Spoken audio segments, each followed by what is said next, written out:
Bonjour, bonsoir, bonne nuit, c'est Artiste Group. On se retrouve tout simplement pour une toute nouvelle vidéo et c'est la deuxième édition des mangas très peu connus de ces mangakas célèbres. Vous le savez, certains mangakas sont connus pour un manga phare. Prenons l'exemple tout simplement d'Akira Toriyama qui a écrit Dragon Ball, mais qui a écrit soit avant d'autres mangas, soit après Dragon Ball d'autres mangas. On peut citer très facilement Dragon Ball ou Katsura Kira. Bon, Katsura Kira, c'est quand même une exception parce qu'il l'a écrit en collaboration avec Katsura, mais vous m'avez compris. C'est aussi le cas avec Kishimoto qui a écrit Naruto et juste après a écrit Samurai 8 qui est très peu connu du public.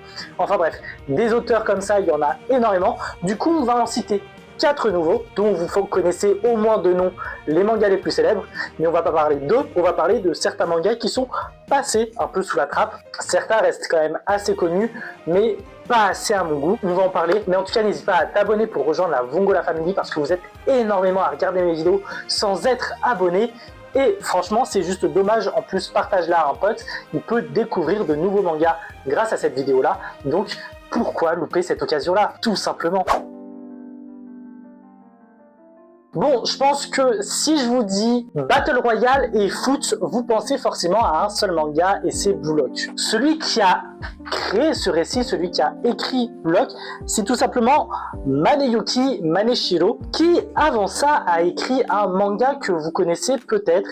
Et ce manga-là, c'était tout simplement Jagan. Je précise, ce n'est que le scénariste de ce manga-là, ce n'est que le scénariste de Jagan, mais en tout cas, il est accompagné de Nishida Kensuke pour tout simplement les dessins du manga, et on va pas se mentir, le dessin est plutôt réussi. Bon, de quoi ça parle? Les humiliations publiques par les citoyens, enfin surtout les jeunes et des collègues, c'est tout simplement le quotidien de ce jeune policier du nom de Shintaro Jagasaki. Sinon, à part ça, concrètement, il vit une vie lambda de citoyen japonais, il a une vie stable, il a une situation stable, une vie de famille, etc. Enfin bref, c'est un mec lambda quoi. Sauf qu'il cache en réalité quelque chose. Dans la vie de tous les jours, il est très souriant, mais derrière ce sourire, il cache surtout des envies de meurtre, mais de grosses pulsions meurtrières, tu vois, c'est pas n'importe quelle pulsion meurtrière. Tout va changer lors d'une mission parce que il va subir quelque chose de très spécial. En effet, il va tomber tout simplement sur un mutant qui va prendre possession de sa main droite. Et celle-ci va tout simplement se métamorphoser, il n'aura plus la même main qu'il avait auparavant. On va du coup voir la naissance d'un nouveau héros, mais sauf avec des pulsions beaucoup plus sombres qu'un héros lambda,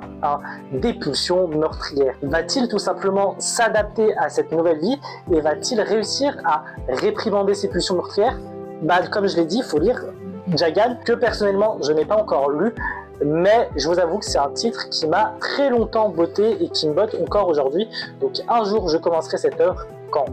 Je ne sais pas, mais ça fait partie des œuvres que j'ai réellement envie de commencer un jour.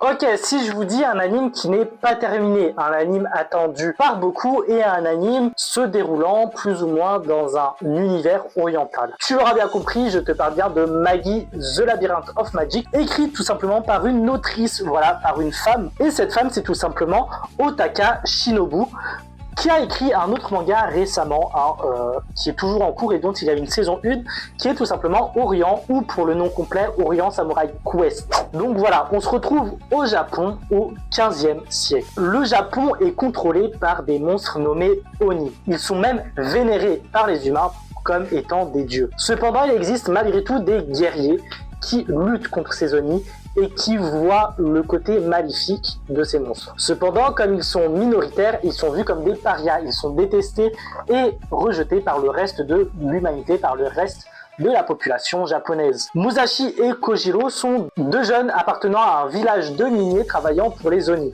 Sauf que leur rêve est simple, ils veulent devenir des bushi. Ce sont ces fameux guerriers justement, j'ai oublié de vous donner leur nom. Et surtout, Kojiro est un descendant direct de ces Oni. Donc, pour eux, c'est simple, il suffit de créer un clan de bushi et d'exterminer les Oni. Sauf que bien sûr, vous devez le savoir, ce n'est pas aussi simple que ça. Kojiro et Musashi vont-ils réellement réussir à exterminer les Oni et ensuite à sauver le Japon?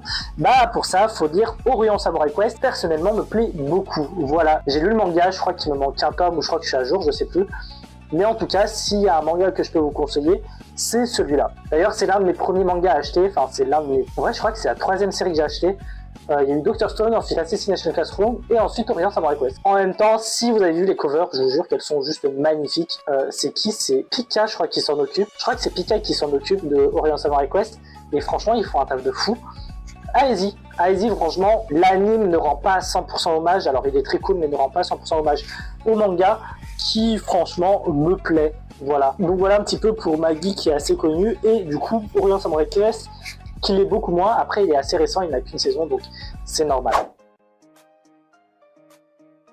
Bon, cette fois, on va parler tout simplement de Barrage, un manga en 2 tomes qui a été écrit par Koei Horikoshi, l'auteur du célèbre manga héroïque qui est My Hero Academia. Or, c'est clairement le seul manga que j'ai actuellement en physique sur moi, parce qu'Orient Samurai Quest, je les ai en physique, mais je ne les ai pas sur moi. Bref. Et de quoi ça parle? Depuis 50 ans, il faut savoir qu'il y a une guerre entre les humains et tout simplement les extraterrestres. Astro, un habitant du royaume d'Industria, est un orphelin également, mais surtout un orphelin de guerre, et il va également recueillir d'autres orphelins de guerre pour former une famille. Tout ça va tout simplement changer lorsqu'il va faire une rencontre assez spéciale. Il va tout simplement rencontrer Barrage, le prince du royaume d'Industria, qui pour le coup lui ressemble comme 2 gouttes d'eau. Vraiment, le boug c'est son sosie. Barrage va donc tout simplement forcer Astro à le remplacer dans la cour parce que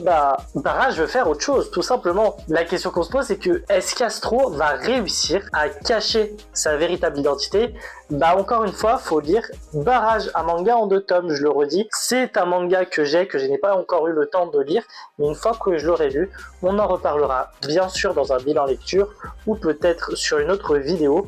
J'en ai aucune idée, mais je trouvais que c'était le bon moment pour en parler. Voilà, vu que My Hero Academia est devenu l'un des classiques de sa génération, alors est-ce que c'est un classique du manga? J'en sais rien, mais un classique de sa génération, et que beaucoup de gens ne connaissent pas l'existence de Barrage. Donc, comme d'habitude, je suis là pour réparer cette erreur, et je vous parle de Barrage.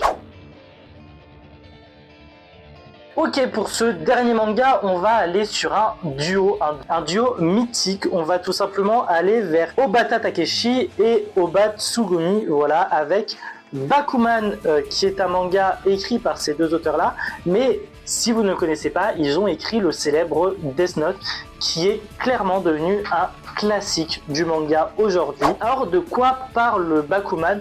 On va tout simplement suivre les aventures de Moritaka Mashiro, qui est un jeune lycéen aimant énormément dessiner. Il adore ça dessiner, et ça il a récupéré un peu de son oncle mangaka. Akito Takagi, lui, est un autre lycéen de sa classe qui rêve d'écrire un manga. C'est pour ça que le jour il va tomber sur le cahier de croquis de Mashiro, il va lui proposer d'écrire un manga avec lui, enfin, que lui soit au script, au scénario, et que Mashiro, lui, s'occupe des dessins. C'est ainsi qu'ils vont commencer leur duo mythique en tant que mangaka, mais est-ce qu'ils vont réussir à écrire un manga, mais surtout à se faire prépublier? Encore une fois, il va falloir lire ou voir Bakuman, parce qu'il y a un anime qui est juste excellent, que j'ai adoré.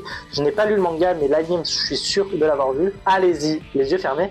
Puis au moins, ça vous permettra de comprendre un petit peu comment fonctionne l'univers de prépublication du Japon, l'univers du manga au Japon, qui est quand même assez spécial pour tous ceux qui ne s'y connaissent pas. Bon, c'est ainsi que se termine cette vidéo sur les mangas inconnus de ces auteurs connus. Alors il y en a qui sont plus ou moins connus que d'autres, bien sûr, mais globalement ça permet de découvrir d'autres mangas, contredire un petit peu l'argument de « Waouh, cet auteur c'est le meilleur mangaka du monde » alors qu'ils ont lu un manga. Enfin voilà, c'est cool de dire qu'un auteur est bon, mais est-ce qu'il est réellement bon si il n'a écrit qu'un seul manga de bon? Ça prête à débat en tout cas. Perso, je suis d'avis que c'est cool de découvrir ce qu'a fait l'auteur, qu'on aime ou qu'on n'aime pas, au moins on a essayé réellement ce qu'a fait l'auteur, et c'est quand même le plus important à mon avis. En tout cas, n'hésite pas à me mettre dans les commentaires des mangaka qui ont écrit plusieurs mangas, peut-être pour une 3e édition de cette vidéo là, de ce concept là plutôt. N'hésite pas à t'abonner pour rejoindre la Vongola Family et à activer la cloche de notification pour être prévenu dès qu'une nouvelle vidéo sort. Nous, en tout cas, on se retrouve dès la semaine prochaine pour une vidéo Pokémon. Bref, à plus les Rookistes.